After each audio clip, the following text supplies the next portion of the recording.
Hey guys, I am back with a brand new series of iRacing track guides. I'm in a BMW, I'm not in the M8 anymore. I am actually in the brand new M4 GT4 that's just been released for Season 3 2020. Exciting stuff. That means I'm making a return to the BMW 12.0 Challenged series. It's a fixed series, so we're going to be driving this shiny new Beamer around 13 courses this season. We've got a leap season, so we've got an extra week. Week 13 now becomes week 14. As always, I like to start off these series by saying I'm not an alien. I'm not the fastest guy on the track. If you want super hot laps, you're in the wrong place. But I do okay, and I enjoy making these videos. So if you do find any value in this, if you like it, please do consider subscribing. Please give the video a like. You can catch me live on YouTube a few times a week, normally Tuesday, Thursdays and Sundays. That's UK time. I sometimes do the odd extra here and there. So let's get cracking with week one. We are here at Laguna Seca. We're gonna see what we can do. Pretty happy with the time. There's definitely more time on the table, but I think, you know, with a brand new car, we can't push ourselves too hard in week one. I like to think that I could come back at the end of the season, and you could come back at the end of this season and absolutely obliterate this time. Let's see if we can make it happen. All right, folks, enjoy the video, and I'll see you next time. Cheers.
Okay, so that was a 130.74 at Laguna Seca in the M4.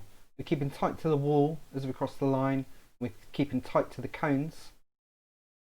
What we want to do is swing out slightly wide here, and when we reach the 4, this is where we're going to brake. We want to brake really heavily. It's a downhill here. It's going to get pretty slippery. We're looking ahead to this 2 apex corner. It's a really tight, tricky corner, especially because it's downhill, especially because the M4's brakes are pretty spongy and hard to engage. So we're going to brake really heavily. We're coming all the way down into second, and we're turning in towards this first apex. Now we're aiming towards the red sausage. We don't want to make contact with it, but soon after this sausage, we really want to make sure that our car is at a right angle to its current angle facing to the left. So we need to work hard to brake and turn the car. It's a tricky combination. It's absolutely doable. We're continuing to trail brake right now into this kind of mid corner area, and we're just getting on the gas so that we can really accelerate out while hitting the second apex and ensuring we're not going to run wide here. So we're right on it. We could have used more exit there. Now we're looking ahead, we're moving over to the left hand side of the track. We're going to start trail braking quite lightly around about here on the 2 marker. And we're already looking round to the right towards that next red sausage. Great markers here at Laguna Seca. They do a really good job for us. Unfortunately, one of the drawbacks of aiming for a red sausage is that it can be quite hard to actually miss it, and we really don't actually want to hit any of them here, other than maybe the one on the very, very final left-hander coming onto the home straight. So we're turning in before the end, just before the end of the curb, and we are apexing nice and tight. We're at full steer.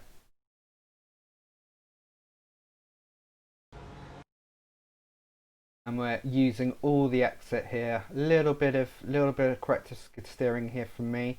Now, when we reach the 2 here, we're going to do exactly the same again. We're going to trail really lightly, even lighter this time actually. Aim towards that next sausage on the apex. If anything, we want to come to it a little bit late. We want to apex slightly late. And then we can be back on the gas really, really nice and promptly. All the exit here. We'll let the car take us over onto the curbing on the right. And we're already looking ahead for the markers. We're aiming for somewhere around about the number 3 by the line there. As your tyres heat up, you can move that braking marker slightly forward, brake slightly heavier. And we're going to look ahead to the 1. We're turning in just before then. We've got our nice red sausage marker on the left to let us know where we're aiming. We want to make sure at this point we're at full steer, and we're able to get back on the gas. Because of the way the camber works on this corner, because it's a slight uphill, we can actually be pretty confident on the accelerator here. As long as we're not catching any dirt, we're good to go. We're unwinding that wheel, using that curb, heading up the hill, getting ourselves up into 4th. As we go under the bridge, we're looking at these markers. We want, at the 2, to kind of not stamp the brake, but have some initial heavy braking. And then we really, really want to think about tossing the car into the left. Not too vigorously, but enough to get the weight transfer, moving the car. So it's kind of a brake and steer here. And we're aiming for the sausage. Again, because the car's going to dip down, it's going to get heavy. There's going to be lots of weight on the car pushing those tyres down. We can get on the gas quite hard here. And if we get the timing right and we get our line right, we can be full on the accelerator and not worry about running out wide. See what happens. There we go. Right, we're letting the car come round to the left. We kept it in 4th. If you're in traffic, dropping down to 3rd makes sense. We're using all the curbing on the left. And then as we're crossing the road here, well before the line, we're going to do some initial heavy braking. As we crest this corner, we want to lighten the brake, and then when we come over the top, we're back on heavy. We're going to start our turn in as we really bleed out of the brakes, and then start accelerating just as we hit this first apex. We're aiming right in the middle of these 2 trees right in front of us, or these 2 groups of trees here, right down the middle of that. And as soon as the front wheels come down heavy, we are off again on the accelerator, steering to the right. Not too much heavy steering here. We want to get up into 3rd really quickly, just about hit the limiter towards the right hand side of the track here, and then we're gonna come off the gas, maybe just touch the brake depending on how much speed we carried through there.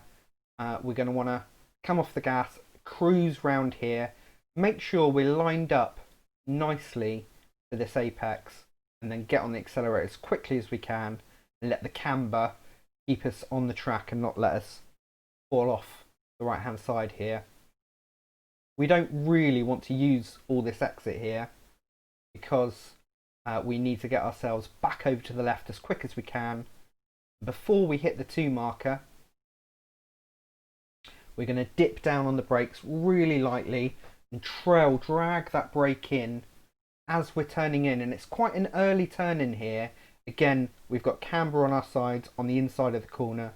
If we hit the apex, there's very little chance that we're going to come out too wide here.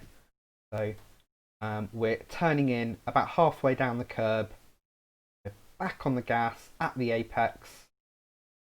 We're using a good bit of that exit rumble strip. And then as we come over here, between the line and the 2, we're going to do some really heavy braking down into 2nd gear.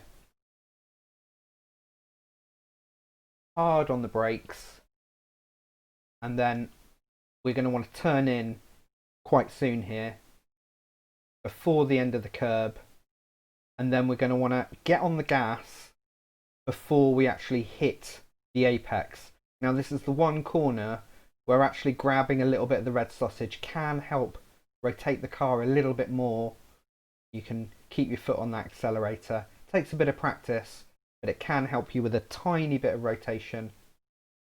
See that little jump and the car shoves round, and then we're back up into 3rd quick as we can, and we've got a clean run down to the line. We'll point ourselves in towards that inside wall,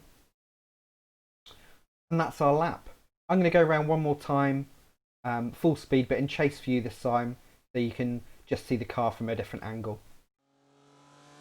Thanks for watching the guide, guys. I really hope it's been useful to you and you've managed to get something out of it. If you have, please do consider giving that video a like. It really helps me share it with other people that might find it interesting. I'm really interested to hear how you get on here this week. It's the first week. How's the car? How's the track? What's working? What's not working? Let us know your times, and don't forget to drop by my website findingspeed.com/BMW 12, where you can download my ghost cars, so you can practice on track with me and see where you might be able to make a bit of time, or see if you can beat me. And if you do let me know. Alright guys, have a really good week here, and hopefully I'll see you on the track.